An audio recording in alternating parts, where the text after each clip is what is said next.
coup, on passe à la suite. Donc, c'est un documentaire qui a été réalisé par Claire Gauthier. Et donc, le titre, c'est Pas à ma place. Je vous souhaite un très bon visionnage.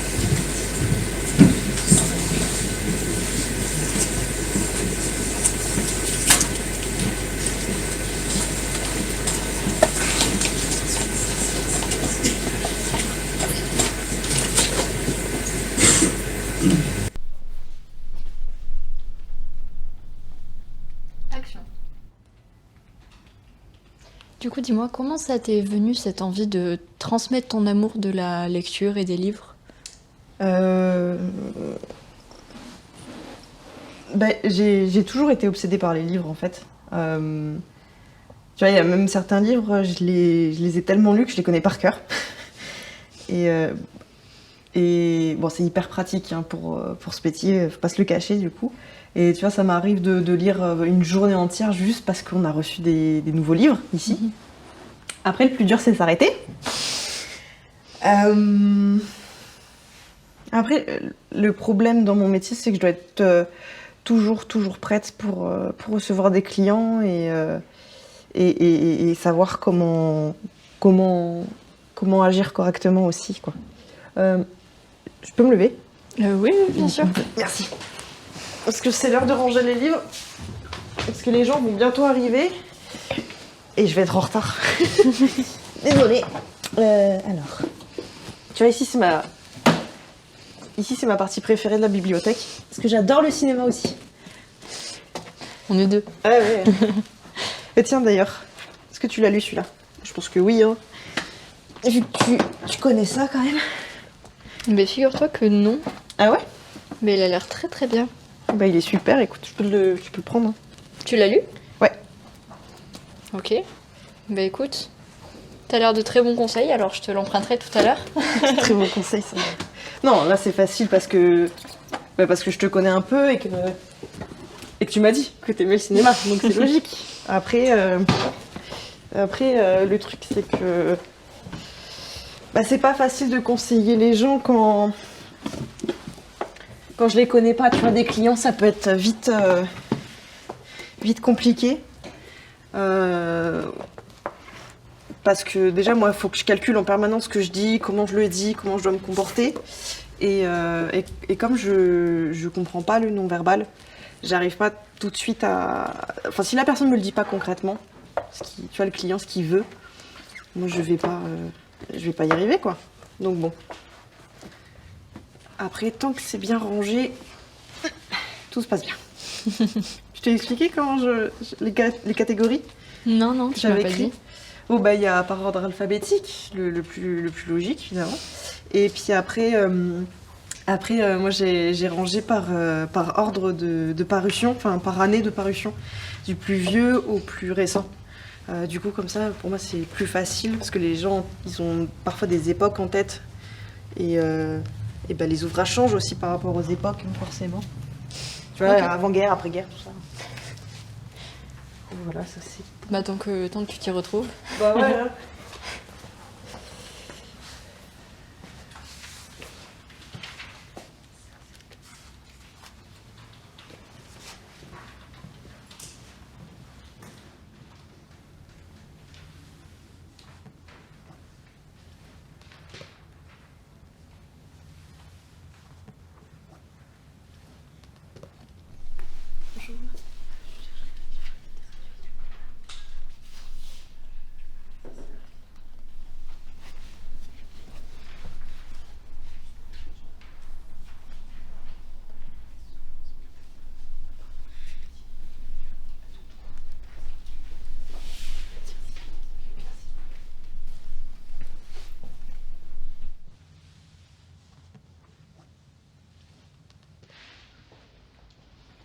Tu peux t'asseoir ici, c'est parfait.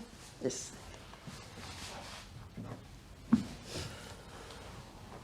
Alors, raconte-nous, ta passion pour les livres, c'est depuis enfant? Tu as toujours voulu en faire ton métier ou... En fait, les livres, ils ont toujours été un intérêt spécifique. Une obsession, tu vois, pendant des années. Ça m'a littéralement sauvée, tu vois, concrètement. Et bah du coup oui, j'ai forcément j'ai fait des études pour être dans cette bibliothèque. En fait, si tu veux, je vais avoir deux gros intérêts spécifiques qui vont rester très longtemps. Et après, je vais avoir des plus petits qui vont apparaître, toujours aussi intenses, mais qui vont plus sur une très courte durée, tu vois, qui vont rester sur une courte durée. Donc, et en fait, aussi, j'ai remarqué que plus j'étais mal, et plus j'en ai qui apparaissent, et plus ils sont intenses. Et du coup, oui, par exemple, tu vois, j'ai même fait une formation professionnelle par rapport aux tortues, tu vois. Et du coup, dis-moi, comment tu fais pour avoir des interactions sociales avec les autres sans en souffrir, puisque c'est ton métier? Oui. Ben en fait, j'ai un petit secret. C'est que je me suis construit un personnage, tu vois, de bibliothécaire à lunettes un peu bizarre. Le matin, quand je me prépare, tu vois, je construis ce personnage et en fait, j'arrive à parler de tout et n'importe quoi avec les gens. Et tu vois, par exemple, ce matin, d'ailleurs, en me préparant, j'ai pensé à ton interview d'aujourd'hui et du coup, je me suis dit, il faut absolument que je mette les lunettes. Et le truc, c'est que dès que je les enlève, je suis moi-même. Et du coup, le soir, tu vois, il y a toute la fatigue qui arrive parce que toute la journée, j'ai joué ce rôle. Et en fait, je décompense un peu le soir parce que je fais des plaques d'eczéma un peu partout à cause du stress. Et du coup, à force quand même, parce que ça fait longtemps que je fais ça, j'ai trouvé une petite solution, c'est que je me suis acheté un sac de boxe. Et du coup, je frappe, c'est hyper pratique parce que je me défoule, il faut que je décompense un peu. Et c'est une bonne solution, je trouve. Et après, ça, je le contrôle pas, mais tu vois, par exemple, quand il y a un ami qui va m'appeler, qui va me proposer quelque chose, une sortie ou quoi, ou juste passer du temps ensemble, ça va me faire redescendre d'un coup. Parce que je vais penser à autre chose en fait. Et tu vois, ma tête elle a pas le temps de réfléchir à quelque chose, voilà, c'est de l'action et du coup c'est sympa. Ah mais c'est une super idée ça du coup. Lia, ça va? Attends, t'entends le bruit, le bourdonnement un peu là? Non. Non? Ça te dérange peut-être? Tu veux que je... Non, enfin ça va. En fait, genre comme il est pas trop fort et qu'il il gêne personne, moi ça a le don de me déconcentrer complètement de ce que les gens disent. Et genre... Enfin tu vois, de ce que tu as dit par exemple. Ok, tu pourrais du coup être dérangé ultra facilement par des sons environnants? Non, enfin tu vois genre... par exemple la musique. Ça va, j'adore ça même d'ailleurs la musique. Et après les bruits de fond que tout le monde peut entendre, ça va, ça me dérange pas trop. Et tu vois là par exemple si d'ailleurs il y a de la musique, ça m'arrive tu vois d'imaginer en fait les sons comme des grosses taches de lumière, des espèces de flashs comme ça et des zones un peu partout de couleurs. Et tu vois qui s'élargissent, qui s'éclaircissent, qui s'assombrissent.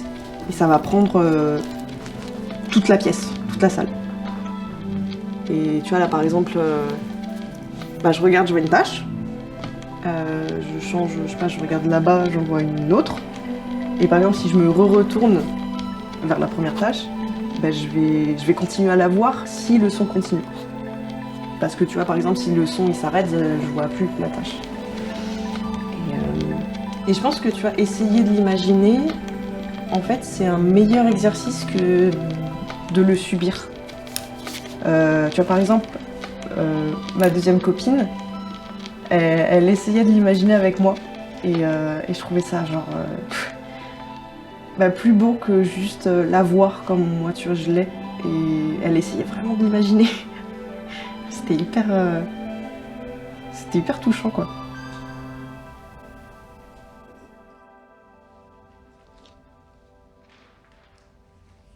C'est une jolie preuve d'amour ça du coup. Ouais. En parlant d'amour, comment tu le vis? Qu'est-ce que tu peux nous dire sur l'amour? Ma première relation c'était en 3e. En fait, à partir de ce moment-là, j'ai pas arrêté de me poser des questions. Et surtout, une question, c'était c'est quoi le couple? Genre, c'est quoi, ça veut dire quoi? Ça veut dire quoi, je dois faire quoi? Et vu que je suis quelqu'un qui me pose beaucoup de questions, là, j'osais pas, en fait, me poser d'ailleurs la question c'est quoi l'amour? Et il y en a une qui revenait tout le temps, c'était est-ce que je dois dormir avec la personne?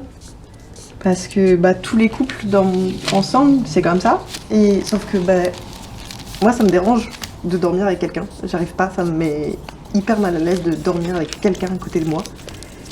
Sauf que je le faisais parce que j'étais amoureuse. Et d'ailleurs ça me mettait hyper mal à l'aise aussi d'être hyper attachée à quelqu'un. Et je me disais d'ailleurs merde, c'est plus chiant que pratique.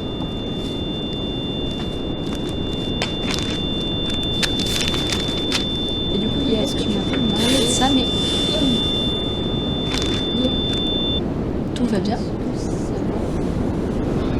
Est-ce que tu as besoin de quelque chose? Et merde. On n'a plus. On a vécu tous. J'ai oublié les derniers réveils. 3, 4, 5, 6, 7, 8, 10, 12.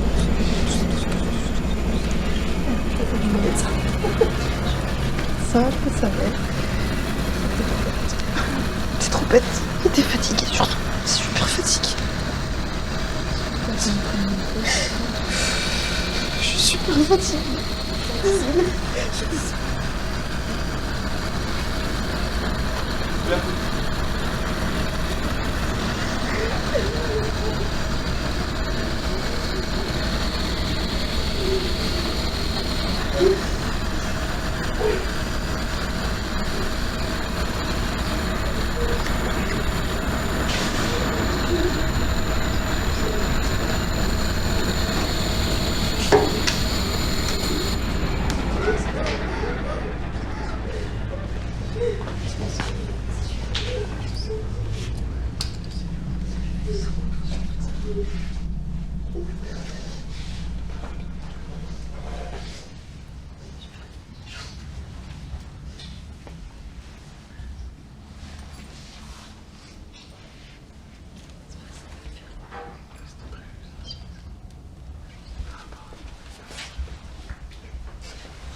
T'as besoin qu'on coupe? Tu veux la pause? Ok. On coupe? Souvent deux en fait gros intérêts spécifiques qui vont rester très longtemps. Et après, je vais avoir des petits qui vont apparaître toujours aussi longtemps. Essayer de se et y arriver. Elle essayait de se l'imaginer, et je trouve ça encore Moi, justement, comme je t'ai dit, c'est quand je suis dans mon personnage, tu vois, monsieur en costume, je peux parler de tout avec la Je suis quelqu'un qui me pose beaucoup de questions. J'ai aussi fait des formations professionnelles, du coup, en rapport avec notre intérêt spécifique, donc les tortues. Qu'est-ce que c'est maintenant?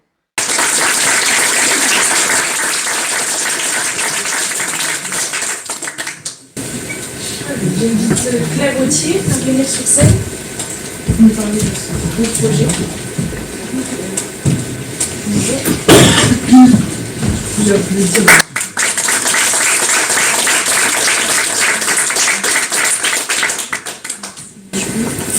Je ne sais pas trop quoi rajouter à un film qui dit beaucoup de choses. Vous avez peut-être remarqué, peut-être pas, IA c'est un personnage.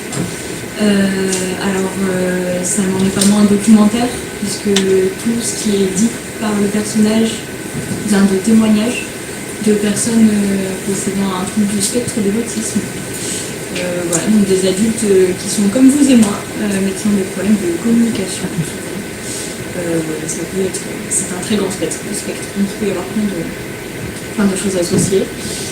J'ai voulu donner la parole à ces gens-là et essayer de capter ce qui se passe dans leur tête parce que il se passe plein de choses en fait.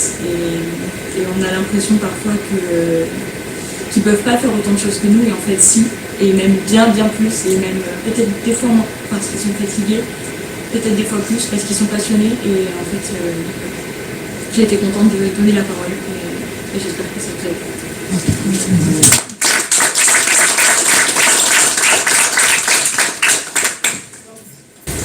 Est-ce que quelqu'un a des questions dans la salle? Peut-être. Oui, du coup, ça a pris combien de temps pour réaliser, ne serait-ce que déjà l'écriture de tous les témoignages, tout ça, des acteurs?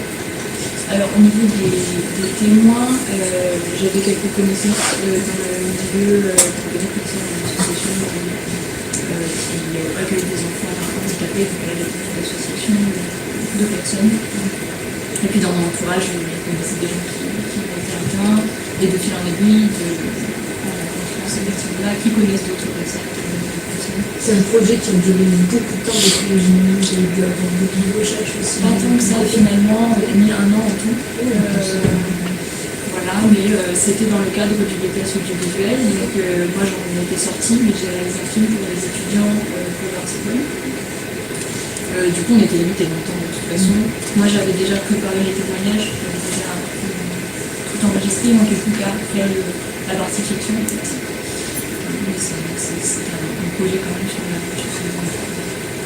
Je crois que c'est une question de oui, je voulais vous demander comment on peut se procurer votre documentaire. Il est sur YouTube.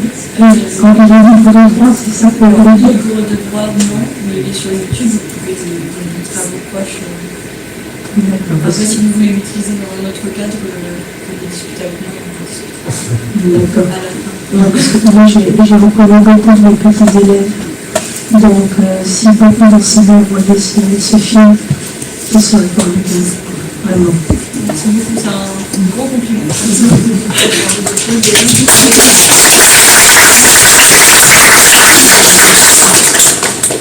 Est-ce que d'autres personnes ont des questions?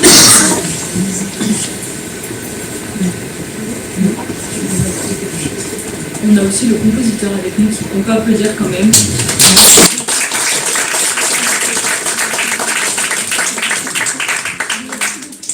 Merci à vous.